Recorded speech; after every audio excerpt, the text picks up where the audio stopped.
¿Qué tal? Bienvenidos a Explora, un programa del Ministerio de Educación de la Nación, que convoca a prestigiosos científicos de la Argentina para que nos acerquemos a los grandes temas de la ciencia contemporánea. Hoy exploramos el cambio climático y su relación con las actividades humanas.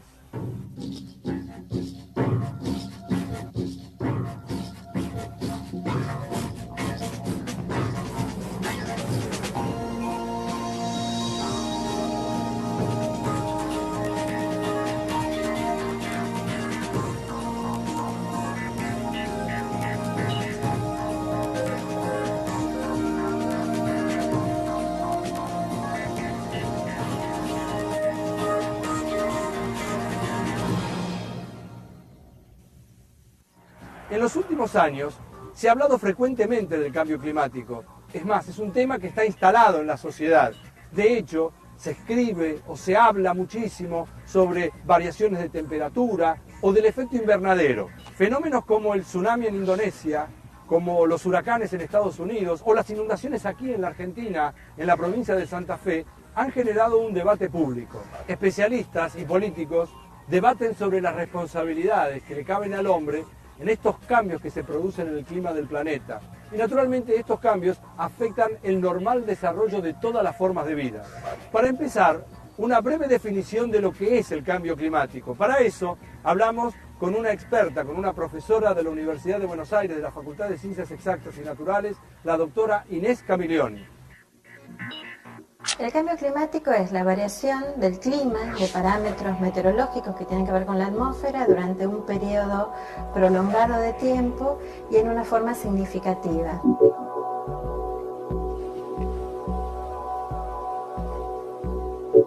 Que sea un fenómeno persistente involucra que dure durante un cierto periodo de tiempo, de al menos algunas décadas, y que sea significativo quiere decir que por algún método estadístico apropiado hay que demostrar que estas variaciones realmente están mostrando cambios o diferencias notables con respecto a algún momento pasado. El clima tiene una variabilidad natural. ¿Qué quiere decir? Que se desarrollan ciertos procesos que hacen que algunos veranos sean más calientes, algunos inviernos sean más fríos. Esto provocado por causas naturales. Pero existen actividades que realiza la humanidad, que realizan los hombres, que hacen que el clima también se vaya modificando. Este tipo de modificaciones son lo que nosotros llamamos modificaciones resultado de las actividades antrópicas.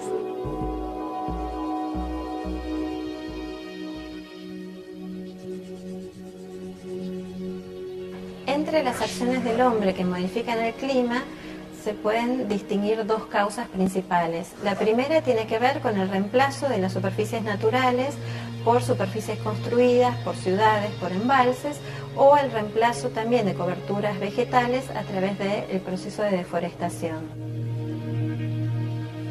La segunda causa tiene que ver con la inyección a la atmósfera de gases producto de actividades humanas y de procesos industriales.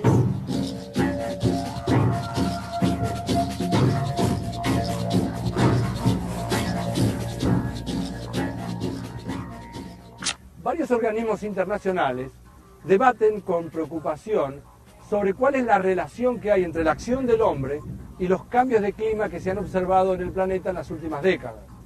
Un ejemplo reciente es la 10ª Conferencia Internacional sobre Cambio Climático que se hizo sobre fines del año 2004 en Buenos Aires y que concitó la presencia de 140 países y organizaciones no gubernamentales.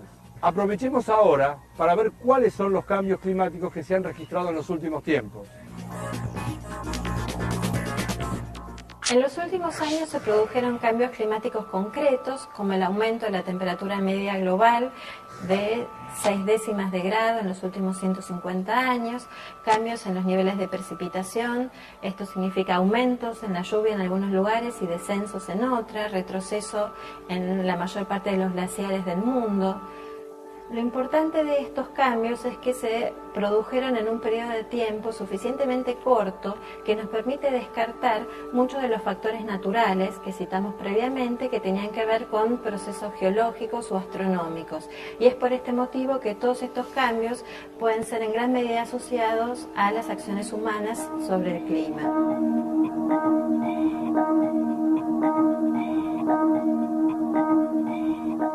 Existe un efecto natural de la atmósfera terrestre, que es lo que se conoce con el nombre de efecto invernadero. De hecho, en sí mismo, es un efecto muy beneficioso porque permite mantener los niveles de temperatura en lugares adecuados. Ahora, claro, la injerencia del hombre puede transformar en nocivo este proceso natural. Le preguntamos entonces al doctor Jesús Gardiol, que es investigador de la Facultad de Ciencias Exactas y Naturales de la UBA, ¿en qué consiste realmente el efecto invernadero? Se recurre a la figura de invernadero porque la atmósfera, naturalmente, tiene propiedades similares a estas estructuras construidas de vidrios u otros elementos. Es decir, dejan pasar la radiación solar, pero impiden la salida de la radiación terrestre. De este modo, la mayor parte de la radiación es absorbida por la atmósfera y por la superficie de la Tierra, y una ínfima parte es reflejada al espacio exterior. Al mismo tiempo, tanto la atmósfera como la superficie de la Tierra emiten energía que es absorbida por los diferentes gases que componen la atmósfera.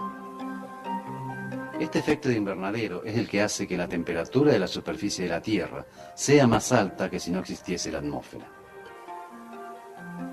Existen gases de invernadero como el óxido nitroso, el dióxido de carbono, el vapor de agua o el metano, que son componentes naturales que hacen que la atmósfera retenga la radiación terrestre. Este efecto natural se potencia y se hace perjudicial con la actividad humana que emiten gases de invernadero, logrando que haya una mayor concentración de dichos gases. Como consecuencia, la radiación saliente es cada vez menor y esto hace que la temperatura de la superficie aumente. Entre las actividades responsables de emitir este tipo de gases, podemos mencionar la quema de combustibles fósiles, la deforestación, la agricultura y la ganadería. La Convención Marco de las Naciones Unidas sobre Cambio Climático, que se hizo en el año 1992, sirve como parte de una serie de acuerdos que tienen los países que se reúnen para discutir sobre este problema. Unos años después, en el año 1997, se hizo el Protocolo de Kioto en Japón. Y lo que se pretendió es establecer límites más precisos sobre la emisión de gases de efecto invernadero.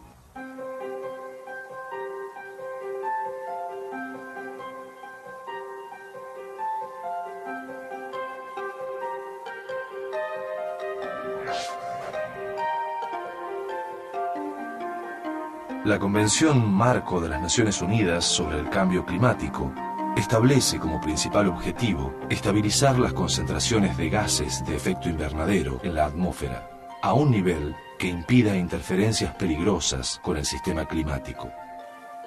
A medida que se fueron acumulando mayores evidencias científicas respecto de las causas e impactos del cambio climático, se hizo necesario establecer límites más precisos sobre las emisiones de estos gases.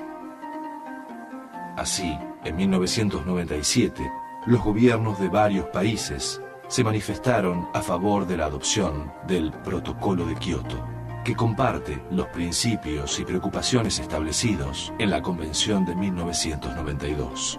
Pero a su vez, lamentablemente, el mismo no fue ratificado por 4 países que en su conjunto producen más del 30% de los gases de efecto invernadero: Australia, Estados Unidos, China e India. Hay un aspecto del cambio climático que es global, es decir, que afecta a todo el planeta por igual. Y hay otro aspecto del cambio climático que es regional, es decir, que afecta a distintos sectores del planeta y produce un impacto distinto en términos sociológicos, económicos, geográficos. Veamos ahora de qué manera el cambio climático afecta a nuestro país, a la Argentina. Los registros de temperatura en Argentina no muestran cambios demasiado significativos en lo que se refiere a la temperatura media. Los cambios más evidentes se dan en la temperatura mínima, donde se observa que en la región centro y norte de Argentina hay una tendencia de aumento de la temperatura de 1 grado centígrado en los últimos 50 años, mientras que la temperatura máxima se redujo en la misma proporción. Otra característica importante tiene que ver con la duración de las estaciones. Se observa que en gran parte del país hay una tendencia a que el verano se prolongue hacia el otoño y que los inviernos sean cada vez más cortos y menos severos.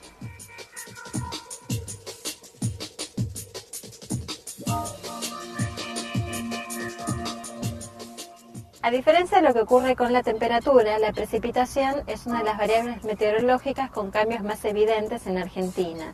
En particular, en la región centro y norte de Argentina se registra un aumento de la lluvia del 23% durante el último siglo. Esto es especialmente evidente en los caudales de los grandes ríos de la cuenca del Plata. Esto es el río Paraná, el Uruguay y el Paraguay, que muestran una tendencia a mayores caudales durante los últimos años. No solo se observa un aumento en los caudales medios de estos ríos, sino que también hay una mayor frecuencia en los caudales extremos, dando en esta región una mayor vulnerabilidad a la ocurrencia de inundaciones.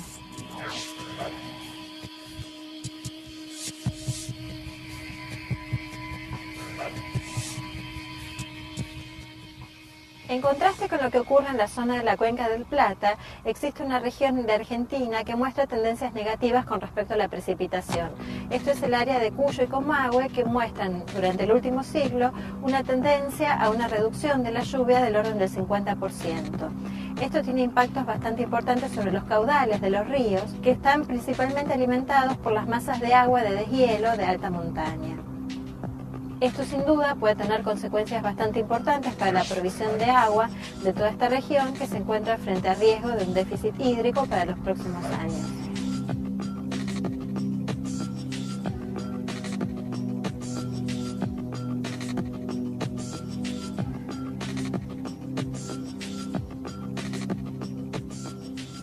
Otro cambio significativo está vinculado con la modificación del nivel del río de la Plata.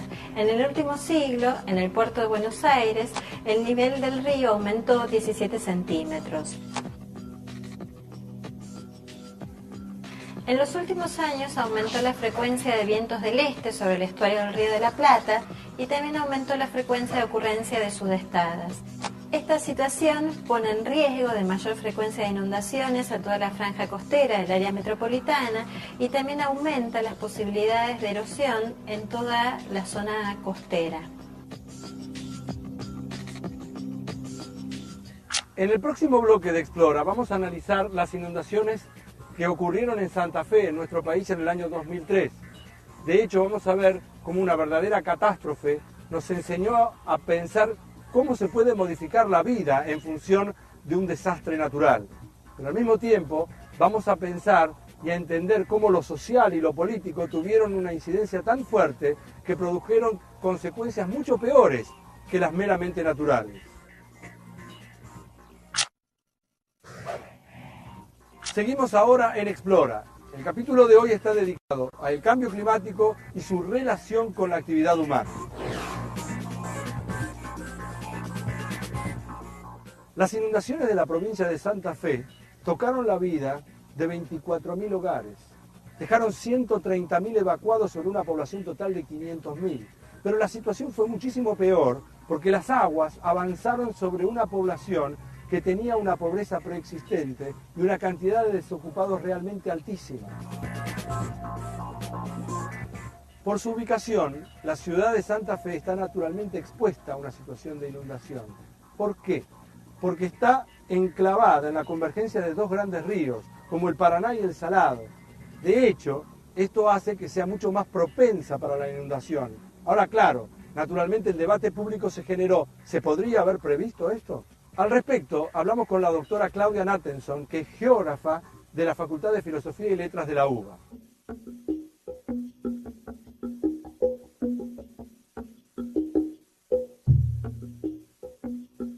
hemos tenido inundaciones catastróficas en el litoral argentino, importantes en el año 82-83, en el año 92, en el año 98, y parecía que la inundación del 2003 de Santa Fe solo viene a confirmar que no es posible hacer nada, porque es natural, y no es así.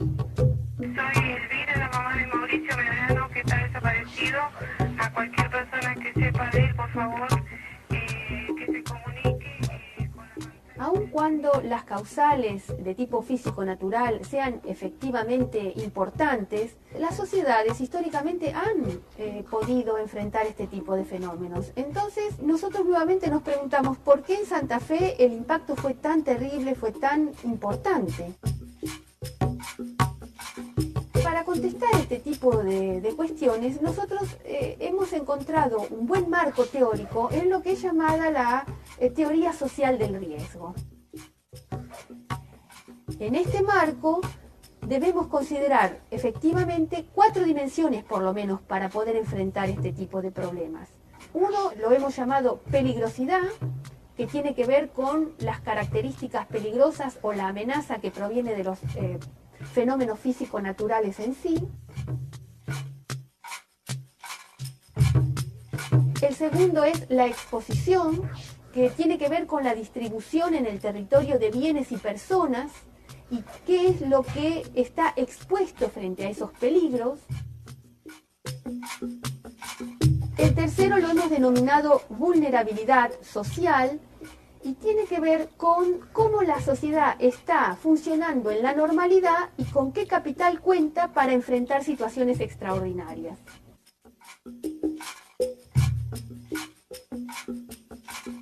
Existe una cuarta dimensión que hemos denominado incertidumbre, que se trata de aquellos aspectos desconocidos del problema en cuestión, para los cuales ni la ciencia ni la técnica tiene respuestas en la actualidad.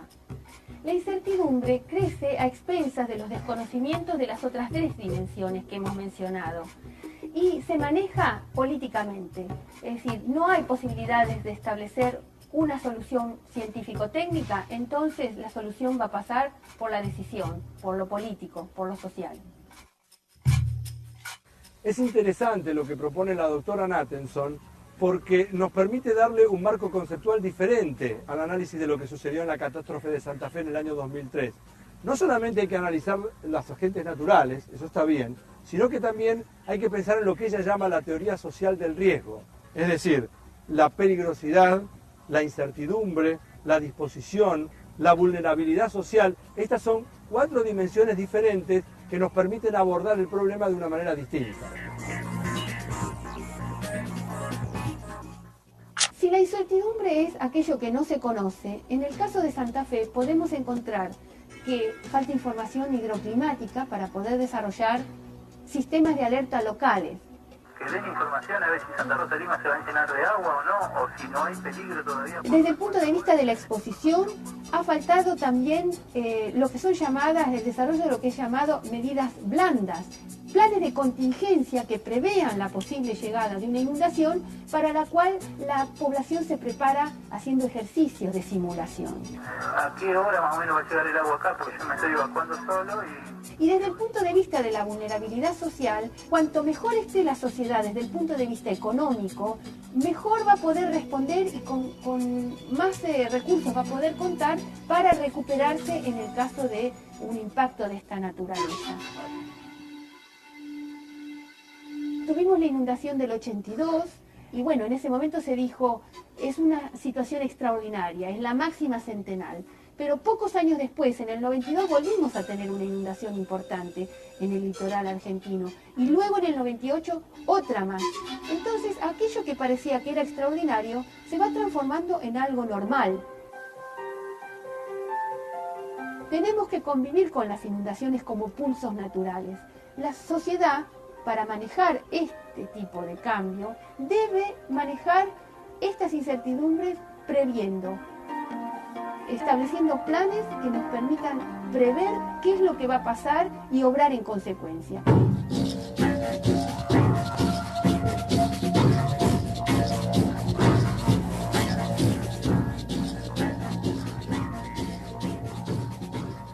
Dentro de las ciudades tienen lugar procesos atmosféricos locales, es decir, que son propios de las grandes orbes, de las grandes ciudades. Y quiero comentarles algunas de las causas para que esto suceda. Por ejemplo, el reemplazo de los suelos naturales por suelos construidos, o la generación de residuos, o la liberación de lo que se llama calor antropogénico, es decir, el calor generado por la actividad humana. Estos procesos atmosféricos, que como ya dijimos son típicos de las grandes ciudades, conforman en su conjunto un fenómeno que se llama la isla urbana de calor.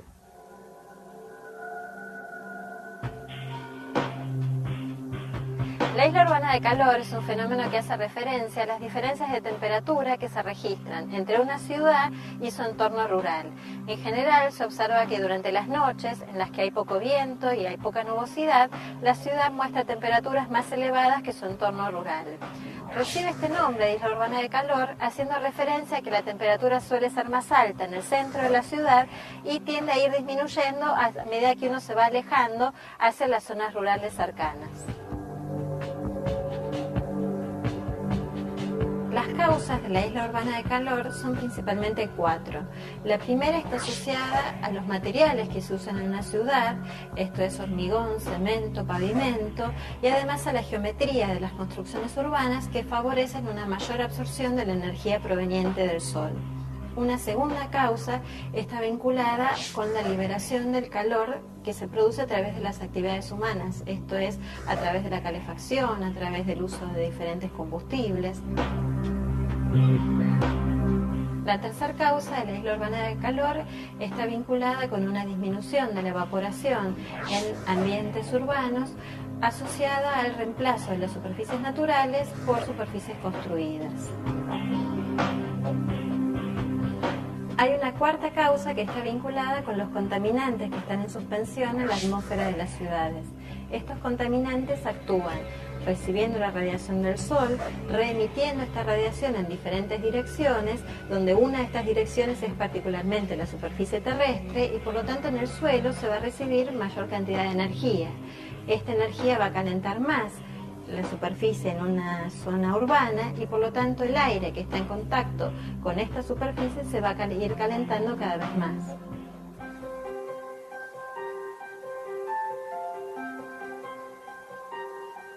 La intensidad de la isla de calor se evalúa como la diferencia entre la temperatura medida en el centro de la ciudad y la temperatura medida en una localidad rural cercana.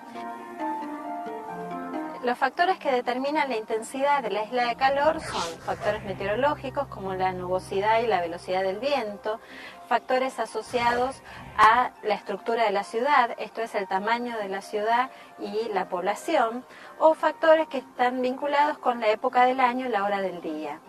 Normalmente la máxima intensidad que se registra en la isla de calor es algunas horas después de la puesta del sol, normalmente entre 4 y 6 horas, y la mínima intensidad suele registrarse durante las horas del día.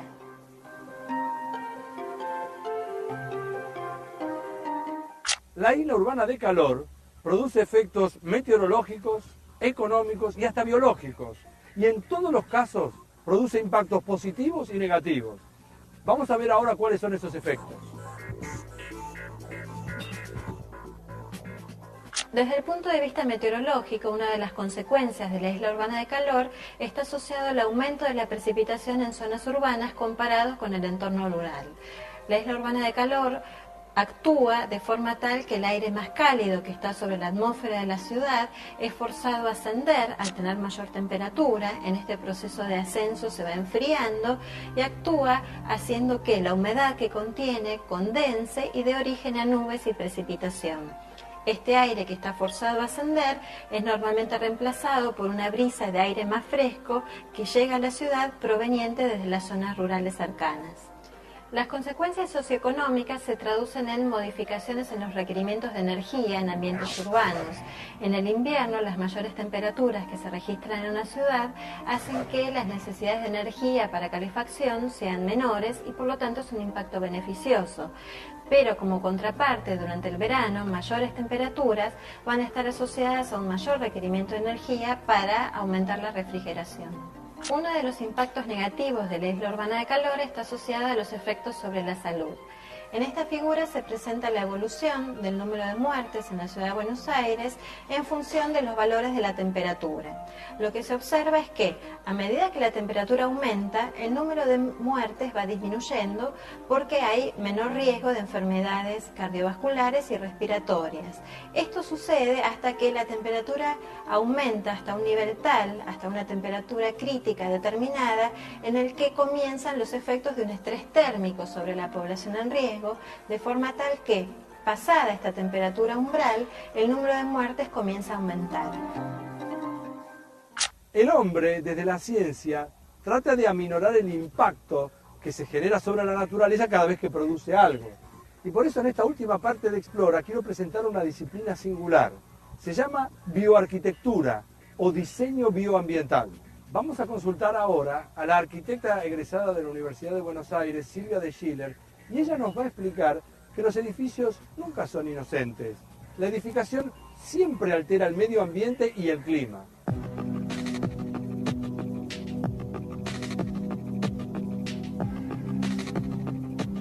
Si la arquitectura es capaz de desarrollarse en común acuerdo con la naturaleza, es un aporte que la arquitectura puede hacer al ambiente y a la sociedad consecuentemente. Eso es básicamente hacer más con menos, usar menos recursos y hacer una mejor arquitectura que dependa menos de los recursos. Para que esos recursos, si los hay, se puedan usar para otras cosas, básicamente para producir y desarrollarnos. No consumir para producir un problema, que es el calentamiento global y el efecto de la isla de calor, que sí van a ser problemas porque van a rebotar en nuestro hábitat y vamos a tener que suplir las condiciones de diseño que no hemos sabido usar debidamente con más mecanismos, con más energía, con más situación artificial.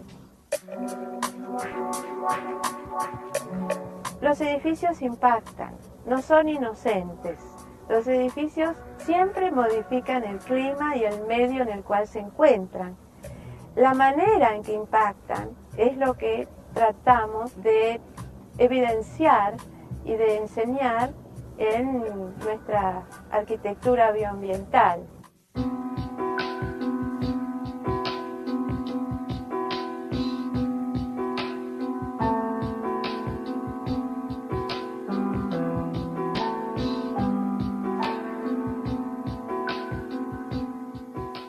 Los edificios que requieren calefacción o refrigeración artificial en realidad afectan notable y negativamente lo que se conoce con el nombre de microclima urbano. De hecho, esto tiene vinculación con lo que habíamos hablado antes, con el efecto invernadero. En Argentina, el 25% de los gases de efecto invernadero lo produce el hábitat construido, los edificios, a través de el uso de la calefacción, de la iluminación, de la refrigeración. Pero la dependencia en la calefacción, la refrigeración, la iluminación artificial depende exclusivamente del diseño. En este capítulo de Explora vimos los factores que intervienen en el cambio climático y sus principales consecuencias en el medio ambiente. Y además comprobamos la incidencia que tiene la actividad humana en la intensificación de lo que se llama el efecto invernadero. Y también vimos el surgimiento de nuevas disciplinas, como la bioarquitectura, que tiene por un lado un objetivo que es el de mitigar estos efectos, y por otro lado de conseguir lo que se llama la sustentabilidad urbana. Este fue un nuevo capítulo de Explora, un programa del Ministerio de Educación de la Nación.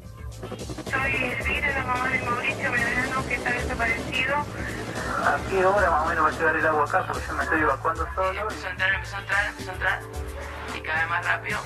Y en un momento entra rapidísimo, ya entra por la ventana. Quiero avisar a mi familia que estoy bien. Que den información a ver si Santa Rosa de Lima se va a llenar de agua o no. O si... Ver a gente llegar desesperada buscando a la familia. Por el frente de la cancha Colón y acá no chocó contra un faro. No tengo colchón, no tengo cobija, no tengo... El pobrerío, la gente laburante, la gente que tiene menos posibilidades de salir. Un momento quedó todo en silencio, toda esa gente se había ahogado.